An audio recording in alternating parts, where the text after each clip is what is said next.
Actually, the red one and the gold one. Yeah, this one she wore. Bea, was it this small? This the exact one, no? Yes. Huh? No? It was adjusted to size. So 23 waistline. 23. Wow. How about after Miss After, Universe? ngayon, 26 na yan. Lumaki na. Nakapagpahinga na. Ang ganda. Yes.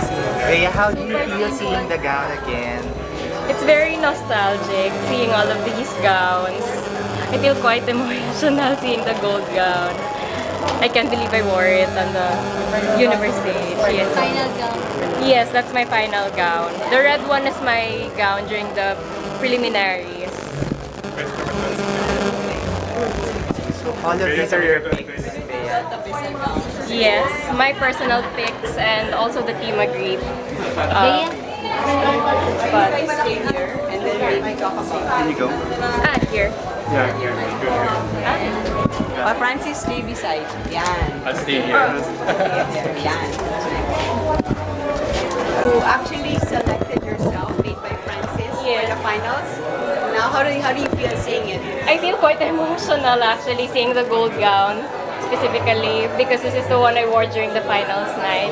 I still remembered when Mama J and the rest of the team were having a difficult time choosing which of these lovely gowns should I wear for the preliminaries and the finals. But we ended up choosing the gold gown for the final. So Choice, right? yes. Francis, nagulat ka ba when did you have a recommendation? No. Actually, it's so hard to recommend because everything that I did for Bea is dear to my heart. And of course, when Bea was fitting the gown, this gold gown in particular, he wanted a high slit. And it was a challenge for me days before she's going to Israel that I need to cover this part. So it was a challenge. And you said your waistline was? 23 during that time. 23. So Yes. to look good in this gown, you have to have a waistline of 20. Yes. It takes discipline to wear this gown. Bea, kanina you said na you thought that being beautiful and powerful comes from other things, but you said it can also come from wearing a good gown. Can you talk about that now? How it made you feel when you were walking out? Yes, of course, I feel very empowered. Even before, I already told myself that I wanted to wear a gold gown, and just wearing this one gave me more confidence. I was already confident during that time, but it gave me more confidence. I felt that the country is really behind my back as I wore this gown, and it's also very similar to my tattoo. So I feel that this is a part of me already. So it's an extension of who I am. So thank you, Sir Francis, for making this collection. And also during the fittings of Miss Bea, I was really trying to catch which one of these gowns would make her feel confident during the rehearsals.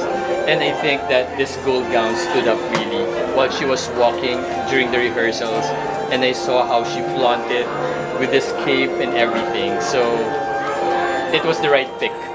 During the fitting. During the fittings, yes. So this outfit is also super important, this flaming red Yes. gown, because this was what you wore in the prelim. Yes, right? that's So right. how did this choice come about naman? Well, first, I've tried different kinds of colors before Sir Francis made the actual gowns, and we both agreed that I don't look that good in pastel colors, so we chose colors that were really bold and powerful, and I felt that I was most powerful in red. Yeah. So that's how we came up with the red Ang color. ganda rin ng cut and then high slit Yes. also, right? That's right. That's the asset of Bea. We need to make the slit really high as possible, so that to show off her long legs. And I think red is a fiery color for Bea. It's very powerful on stage, and she stood up really well. Yes. So these exhibits gonna be here for A month. a month. Yes. So Bea, is it open to the public now? Yeah. It is open to the I public. think this is gonna be your permanent, this is gonna be your home na. This is gonna be the Francis Libiran home, no? So, laging may naka-display. Parating may naka-display. Okay. This is one of the options actually for the finals. for the finals, right? When I saw the sketches, that became my first favorite. Actually, all of these gowns are my favorites. Yeah. But that became my first favorite when I saw the sketch. But Mama J wanted me to push myself a bit more. I always wanted a conservative design, but then Mama J said, why don't you flaunt your assets? You're very sexy. And that's why I wore the red gown and the gold gown, because it's sexier. Although that's also sexy, but Mama J really wanted me to show my assets, the long legs. That's why it has all the slit. My gowns for the prelims and the finals has a slit.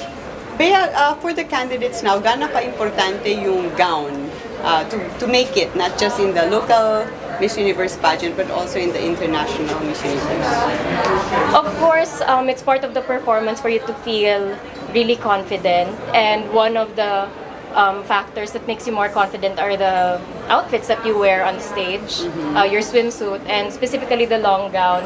This is what you're going to wear when you wear the crown on your head. So it's very important that you choose the gown that is really for you, that is meant for you, that when you wear the crown, it will suit the gown as well. Filipino designers are so famous na rin and so Yes. sought after for Miss Universe candidates, di ba? So that's also something that we can be proud of, right? Yes, that's correct. You're wearing, like you know, when you're there, it's like, oh, I'm wearing my Francis Libiran gown. Parang hindi, kilala na siya, di ba? Yes, that's correct. And Francis? What she really liked and how she sees herself in front of that international stage. That's important for me, and that's where my creative juices will come out. So what recommendation would you have for the candidates to select a designer? Bea?